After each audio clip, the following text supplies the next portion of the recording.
Hello दोस्तों, स्वागत है आप सभी का YouTube channel the DM exam point पर। दोस्तों, आज की क्लास में हम क्षेत्रफल से रिलेटेड थ्योरम सॉल्व करने वाले हैं, जिसमें आज की क्लास में हम ये सिद्ध करने वाले हैं किसी समांतर चतुर्भुज का विकर्ण उसे बराबर क्षेत्रफल वाले त्रिभुजों में बांटता है।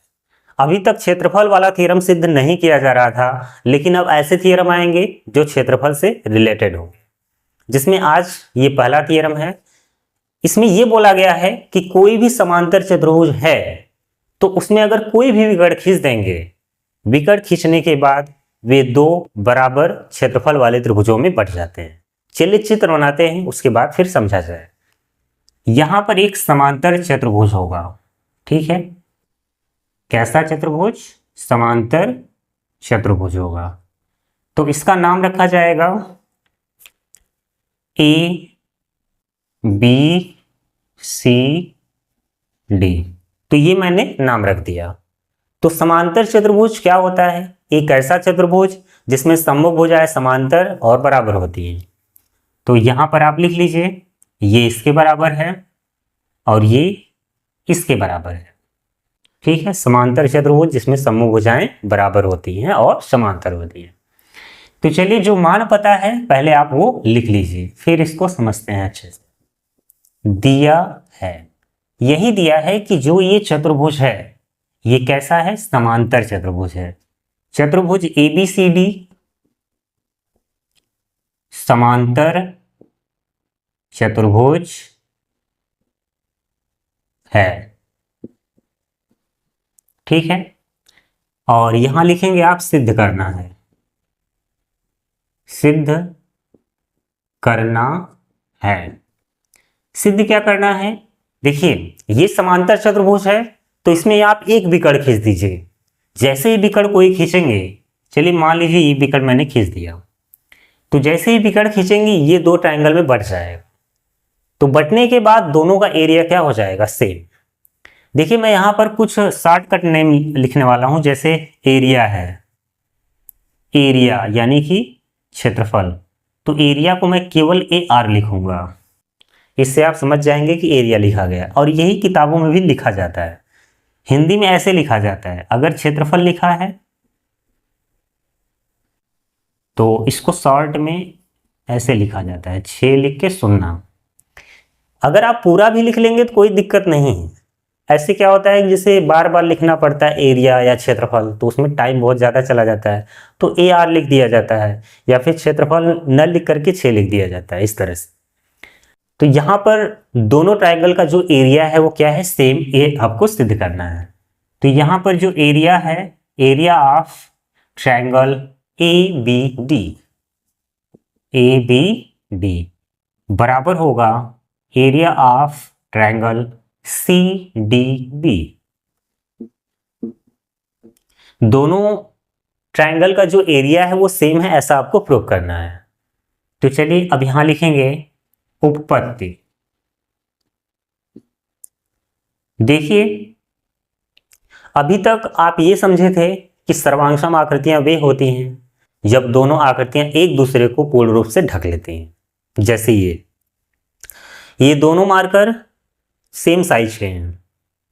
अगर ऐसे देखेंगे 2 दिखेगा, लेकिन ऐसे सामने से देखेंगे केवल 1 दिखेगा। क्यों? क्योंकि ये दोनों मार्कर क्या हैं? सर्वांगसम है। सर्वांगसम कब नहीं होगा?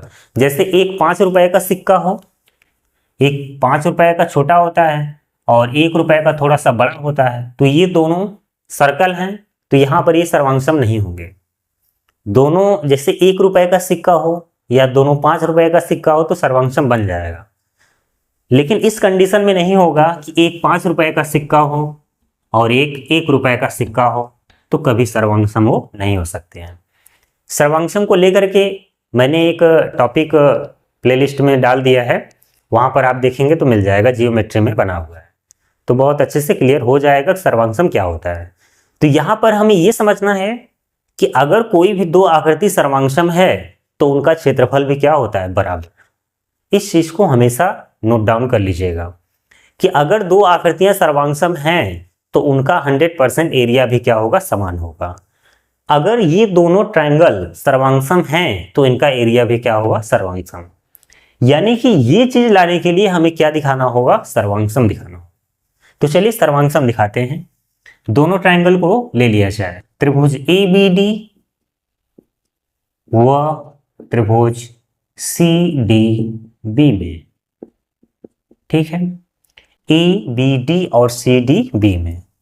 देखिए इस त्रिभुज में AB और इस त्रिभुज में CD बराबर है, तो यहां हो जाएगा AB बराबर CD, और इस त्रिभुज में AD या DA और इस त्रिभुज में BC, तो यहां DA बराबर क्या, BC, और ये क्या है, समांतर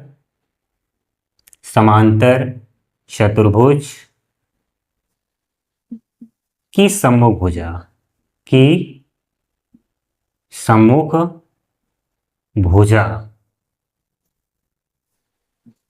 ये समांतर चतुर्भुज क्या है, सम्मुख भुजा है, ठीक। अब देखिए ये जो विकर्ण है ना दोनों ट्रायंगल में आएगा, इसलिए ये क्या हो जाएगा, कॉमन हो जाएगा। तो हम यहां पर लिखेंगे BD बराबर BD, और इसे बोलते हैं उभयनिष्ठ हो गया। चलिए ये तीन शर्त क्या हो गए, बराबर, और तीनों ही साइड मिले हैं, साइड, ट्रिपल S, भुजा, इसलिए S सर्वांग क्षमता से क्या हो जाएंगे दोनों ट्रायंगल, सर्वांगसम। त्रिभुज ABD सर्वांगसम, त्रिभुज CDB। अब जब भी दो आकृतियां सर्वांगसम हो जाएं तो उनका एरिया भी क्या हो जाएगा, समान। तो इसलिए क्या हो जाएगा, एरिया ऑफ ट्रायंगल, वो जो लिखा है ABD is equal to area of triangle CDB, और लास्ट में आप क्या लिखेंगे, हेंस प्रूव्ड, ठीक है। ये चीज आपका क्या हो चुका है, प्रूफ। तो ये जो थ्योरम था बहुत ही आसान था, एक समांतर चतुर्भुज था जिसमें विकर्ण खींचेंगे तो ये दो ट्रायंगल में बढ़ जाएगा, और सिर्फ ये करना है कि जैसे ही विकर्ण खींचेंगे आप तो ये दो बराबर क्षेत्रफल वाले त्रिभुजों में बांट देता है। तो यहां से ये हमें पता चला कि अगर कोई भी समांतर चतुर्भुज है तो जैसे ही विकर्ण खींच देंगे तो वो दो बराबर क्षेत्रफल वाले त्रिभुजों में बांट देता है। और क्षेत्रफल बराबर कब होगा, इसके लिए हमें यह सिद्ध करना होगा पहले कि वो दोनों क्या है, सर्वांगसम। तो आप सर्वांगसम दिखाएंगे तो क्षेत्रफल भी क्या हो जाएगा, बराबर। तो ये थ्योरम छोटा सा था इसलिए टाइम कम लगा। चलिए अगली क्लास में हम अगले थ्योरम को प्रूफ करेंगे। आज की क्लास कैसी लगी कमेंट बॉक्स में जरूर बताइएगा। मिलते हैं अगली क्लास में। जय हिंद, जय भारत।